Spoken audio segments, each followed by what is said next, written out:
Bonjour mes bien-aimés en Christ. Que la paix vraiment et son immense joie vous habite au nom puissant de Jésus. Nous sommes rendus aujourd'hui au jour 39 de notre marche spirituelle pour une percée de libération. De la Pâque à la Pentecôte, alléluia, en cette saison sainte où l'Éternel Dieu notre Père nous charge vraiment.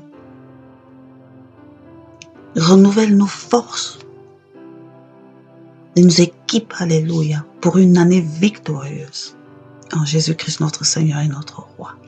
Alléluia.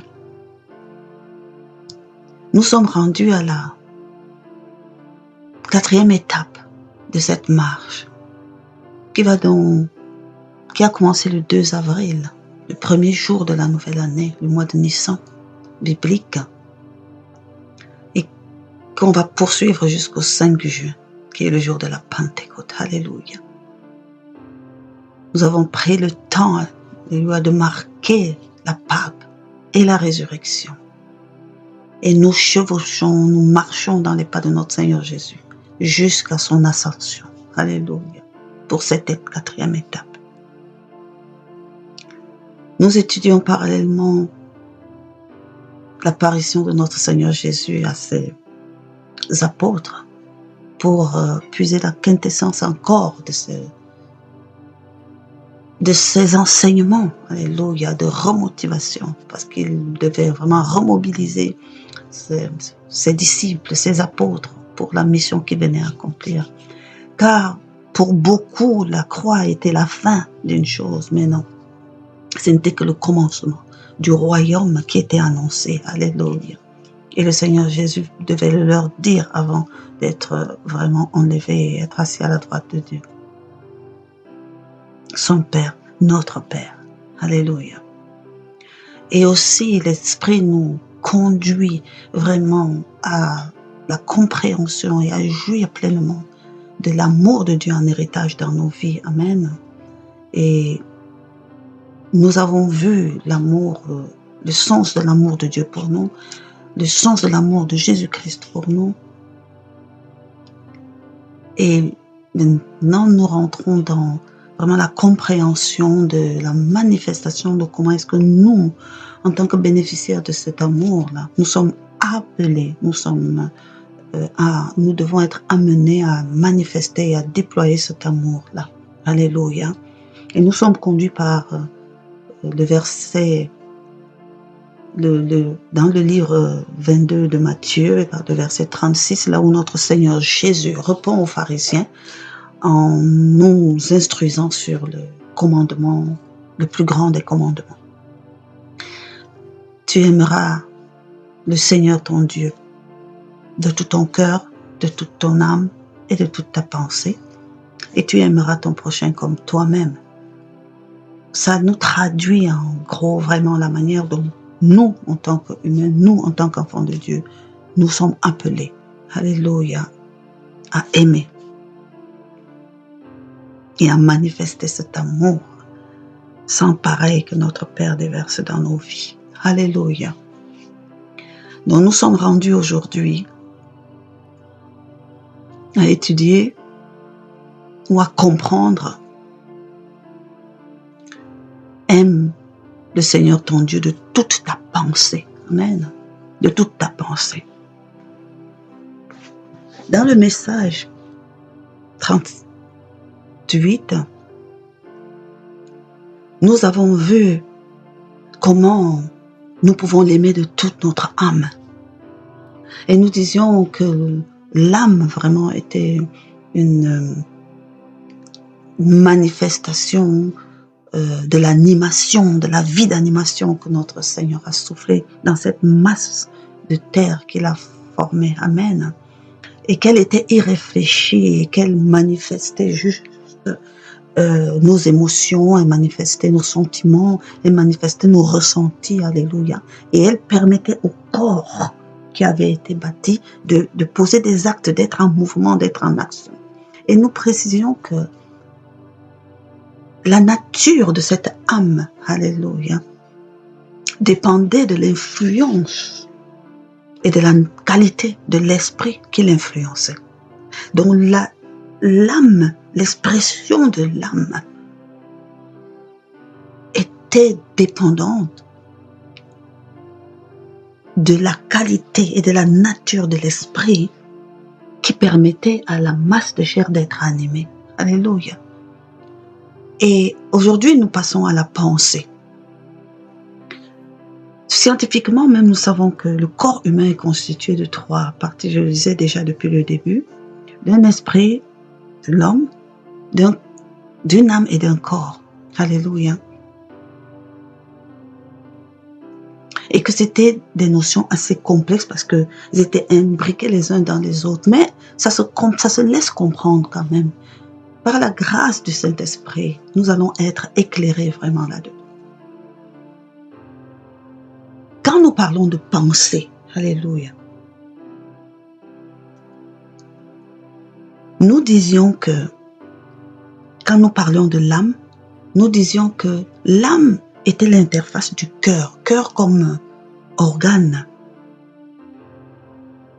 par lequel passait la vie, parce que la parole de Dieu dit que la vie est dans le sang, et c'est le cœur qui est chargé vraiment de cette pulsion, de ce sang, donc de cette vie, pour pouvoir circuler dans tout le corps humain et apporter la vie jusqu'aux extrémités, alléluia, dans tous les endroits, amen. Et l'âme était cette interface immatérielle de ce corps qui devait donc manifester tout le fruit de la vie. Tous nos sentiments, nos émotions, nos ressentis, tout cela à partir du corps, de la masse de chair qui avait été animée par le souffle de vie. Alléluia. De la même façon, quand nous parlons de la pensée est cette interface immatérielle d'un organe qu'on appelle le cerveau, dont le cerveau de notre corps, qui est aussi un organe qui est animé par la vie. Le cerveau a une fonction particulière. C'est celle, justement, d'apporter une hauteur de réflexion au corps humain. Alléluia. Donc la pensée est cette interface immatérielle qui est la faculté de comprendre les choses, la faculté de réfléchir, la faculté de raisonner. Alléluia. Et c'est une dimension que l'Éternel a permis au corps, à l'être humain d'avoir. Amen. C'est la partie rationnelle et immatérielle de l'être humain. Autant le cerveau en lui-même, dans ses connexions, les nerfs, etc., permettent de mettre en activité les organes de notre corps humain, autant son interface immatérielle, qui est la pensée, lui donne justement à donner des instructions qui sont réfléchies, sensées, raisonnées à son processus. Le cerveau et la pensée, c'est le siège de la raison, c'est le siège de la conscience, c'est le siège de l'intelligence, c'est le siège aussi de notre volonté. C'est là où se matérialise notre libre arbitrage. Alléluia. Autant l'âme ne pense pas, autant l'âme ne réfléchit pas en fait. Mais notre pensée est au niveau de notre cerveau. Et elle réfléchit. Alléluia. Donc elle est au niveau de la source qui, unie à la masse de chair, crée l'âme. C'est pour ça que nous disions, quand nous parlons de l'âme, que l'âme, la qualité de l'âme, la nature de l'âme qui va être manifestée par notre corps, dépend de la source de la pensée qui arrive, dépend de la source de la pensée qui l'influence, dépend de la source de l'esprit qui amène cette vie. Alléluia. Nous avons aussi dit que si nous repartons au jardin d'Éden, quand l'Éternel Dieu a créé le corps humain, a créé l'être vivant, alléluia, il a soufflé un souffle de vie. Ce souffle de vie a pour but de mettre en animation la chair humaine. Mais cette source de vie, Dieu seul est capable de donner la vie. Donc cette source de vie n'est pas immuable, il ne dépend de personne d'autre. Mais l'influence de l'esprit dans ce flot de vie est important. Lorsque Adam et Ève ont péché, Dieu a ôté son esprit de ce souffle de vie. Adam et Ève sont restés une âme animée. Alléluia. Mais la personne à qui s'était soumis en mangeant l'arbre du fruit défendu, c'était l'esprit de Satan. Et désormais, c'est l'esprit de Satan qui influençait la vie qui était en eux. J'espère qu'on se comprend très bien. Satan ou n'importe quel autre esprit est incapable de donner la vie. Le souffle de vie ne vient que de l'Éternel. Mais ce souffle de vie doit porter un esprit. Dieu avait mis le sien au commencement dans le jardin d'Éden. Mais avec le péché d'Adam, il s'est écarté de la source de vie du Père et a fait le libre choix de manger le fruit de l'arbre. Donc, désormais, il est soumis au contrôle de l'esprit de Satan. Il n'y a pas que même l'esprit de Satan directement. La particularité de la pensée et la particularité de l'interface de notre cerveau, c'est qu'il est ouvert à toute source d'information. Il est ouvert à toute source d'influence. C'est comme une éponge, elle aspire ce qui arrive. Et cette pensée, l'esprit peut nourrir nos pensées, tout comme le monde, l'esprit du monde peut nourrir les pensées, tout comme l'esprit de l'homme peut nourrir les pensées, tout comme l'idolâtrie peut nourrir les pensées, tout comme les enseignements peuvent nourrir les pensées. Nos pensées sont comme une éponge, elles aspirent tout ce qu'on leur apporte comme information. Et de ce fait, ça influence l'âme dans chaque corps. Et c'est un fait. Donc maintenant, il s'agit de se poser la question. Quel esprit t'anime? Quelle est la source d'influence qui fait mouvoir ton âme? Qui fait mouvoir ton corps? Qu'est-ce qui donne coloration à ton âme? Maintenant, l'être humain peut subir toutes les influences, mais il a une capacité. Dieu l'a doté d'une capacité de choisir, d'une capacité de décider, d'une capacité de réfléchir, d'une capacité d'observer et de voir les choses, d'une capacité de compréhension. Alléluia. Donc l'être humain n'est pas laissé volo. Son âme peut fonctionner comme ça de façon intuitive. Mais l'Éternel Dieu lui l'a doté d'un esprit, d'une pensée qui peut l'amener à prendre des décisions et à orienter la manière dont son âme doit fonctionner. Alléluia. Ce qui nous intéresse ici, vraiment dans le fait que notre Seigneur Jésus dit d'aimer le Seigneur notre Dieu de toute notre pensée, c'est justement que Dieu notre Père veut que nous l'aimions. Que si nous l'aimions, nous devons choisir son esprit comme source d'influence de notre pensée. Nous devons le choisir, lui, comme étant notre source. Nous devons donc choisir sa parole comme source de notre intelligence. Alléluia. Parce que nous pouvons être enseignés de 10 000 choses. Rien que le fait que nous partons à l'école, il n'y a rien de mauvais dans cela. Mais si nous restons dans l'intelligence académique simplement, nous serons animés de justement cette source académique. Et ça va conditionner la manière dont notre âme va faire fonctionner notre chair. Et les actes que nous allons poser dépendront de cela, seront à l'image de cela. Notre Seigneur Jésus-Christ nous dit, si tu aimes Dieu, aime-le de toute ta pensée, que la pensée principale et les pensées principales qui influencent ton âme et qui conditionne tes actes viennent du Père, viennent de Dieu. Alléluia. Viennent du Saint-Esprit de Dieu. Et c'est de là où tout commence. Alléluia. C'est un choix que nous devons faire. L'option que l'on fait pour décider quelle est la source qui doit influencer son âme. Alléluia.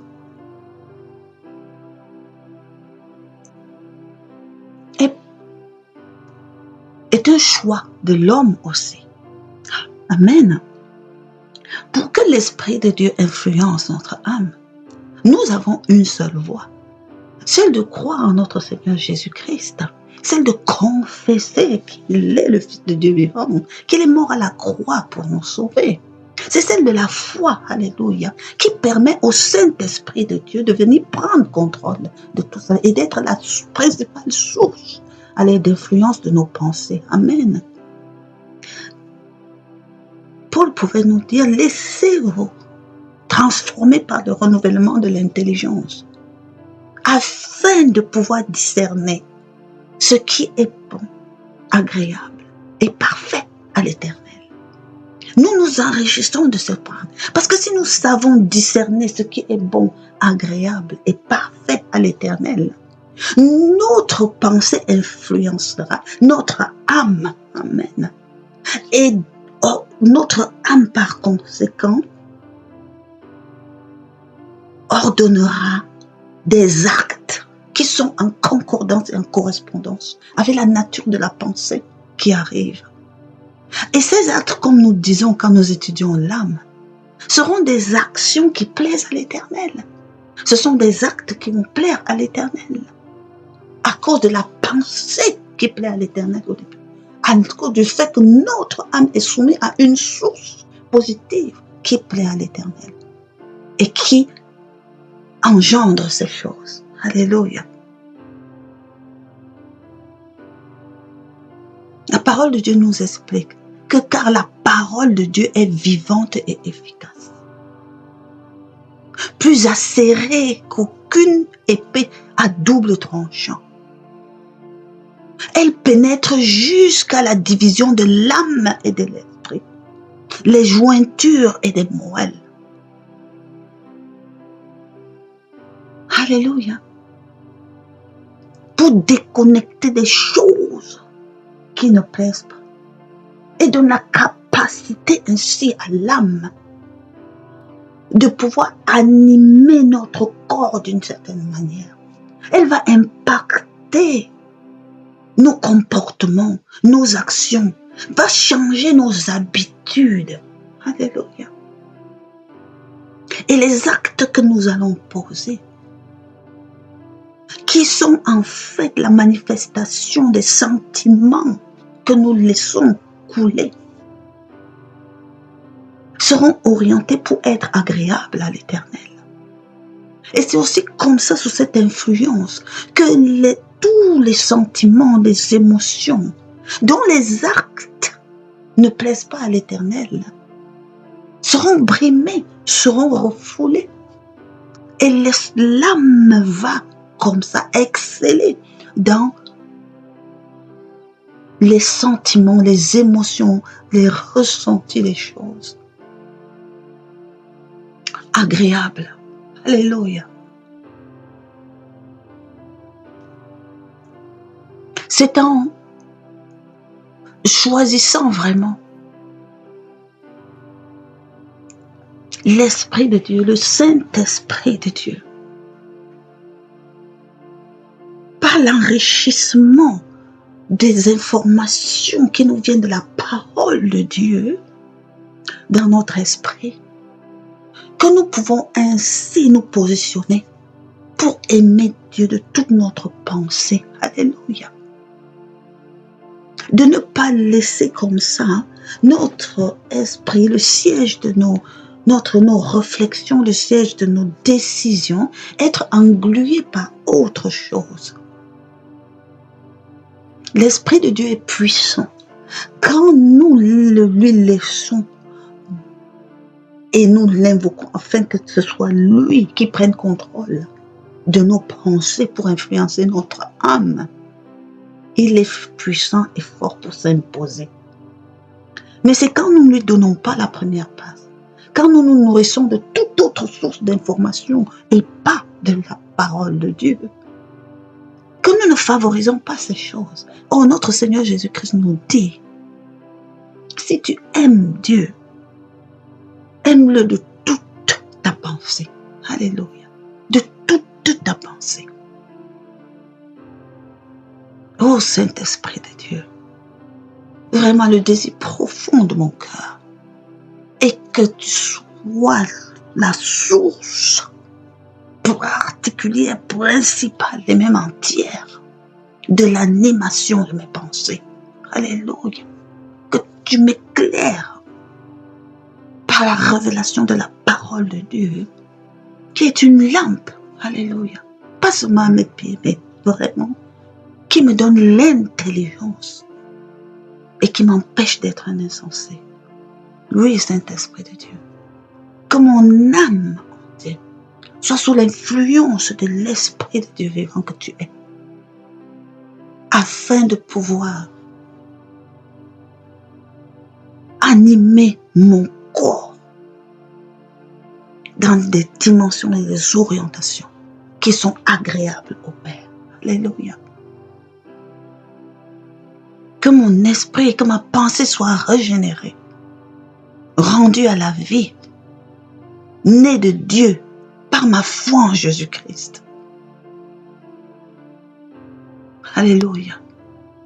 Parce que tout cela travaille mon être spirituel. En faisant ce choix, alléluia, par la foi en Jésus-Christ, par l'invocation du Saint-Esprit de Dieu à prendre contrôle, l'être humain reconnecte avec la source première de sa création. Dieu, alléluia, qui reprend l'entièreté du contrôle de son être et le repositionne, alléluia, dans la destinée première qui était la sienne. Alléluia, en notre Seigneur Jésus-Christ. Que ma pensée entièrement, de l'être spirituel que je suis, alléluia, soit enseignée par toi, Esprit de Dieu. Soit conduit par toi, Esprit de Dieu. Afin que je puisse vivre, afin que mon âme qui s'anime en moi, qui manifeste la vie en moi, puisse vivre une vie selon l'Esprit. Puisse vivre par ce que tu apportes comme nourriture et puisse vivre selon une vie en esprit. Alléluia. Et qu'elle domine sur tout homme charnel qui est en moi. Amen. Afin que mes actes, afin que ce que je pose comme mon comportement et tout ça, soit agréable au Père. Afin que mon âme, alléluia, bénisse l'Éternel, quelles que soient les circonstances qui se présentent. Alléluia. Que mon âme ne soit plus seulement fluctuante en fonction des apparences et des ressentis, non, mais que de manière constante, mon âme bénisse l'Éternel, mon âme soit tournée vers Dieu et que mon âme aime l'Éternel. Alléluia. Gloire te soit rendue, Papa. Béni sois-tu. Merci, Saint-Esprit. Merci de nous faire comprendre que nous avons la disponibilité aujourd'hui de faire juste un choix. Alléluia. Le choix d'être connecté à l'Éternel Dieu le Père. En choisissant son esprit comme source d'influence. Alléluia. De nos pensées. Et en choisissant comme source d'information la parole de Dieu. Amen. Gloire soit donnée. Merci de m'enseigner cela. C'est en cela que moi, je peux voguer dans la plénitude de l'amour de Dieu et de la dimension plurielle de l'amour de Christ en laquelle je désire être fondé et enraciné afin de vivre la plénitude de Dieu dans nos vies. Qu'il en soit ainsi au nom puissant de Jésus. Gloire te soit donnée. Amen. Mes frères et mes sœurs, que ces éléments vous aident à méditer davantage. Le Saint-Esprit certainement vous augmentera afin que cette conviction s'installe en vous et demeure. Alléluia. Qu'il aiguise l'être spirituel qui peut être en chacun de vous, afin que de tout votre être, vous aimez le Seigneur, notre Dieu. Car c'est dans cette plénitude et dans ce positionnement que nous recevons l'entièreté, la totalité de son amour qui est déversé sur nous. Alléluia. Que nous rentrons dans la pleine jouissance de cet héritage d'amour. Amen. Et que nous sommes nous-mêmes remplis, grandement remplis. Alléluia. Afin d'être rendus capables de le déverser aussi sur nos prochains. Amen. Gloire, gloire, gloire. Merci au Saint-Esprit de me remplir de cet amour et de me rendre capable d'être vraiment cet arrosoir de déversement de ce qui vient du Père. Alléluia. Dans la vie de mon prochain, comme moi-même. Merci, merci, merci. Demeurez bénis en Jésus-Christ, mes bien-aimés. Je vous dis à demain dans ce parcours. Shalom.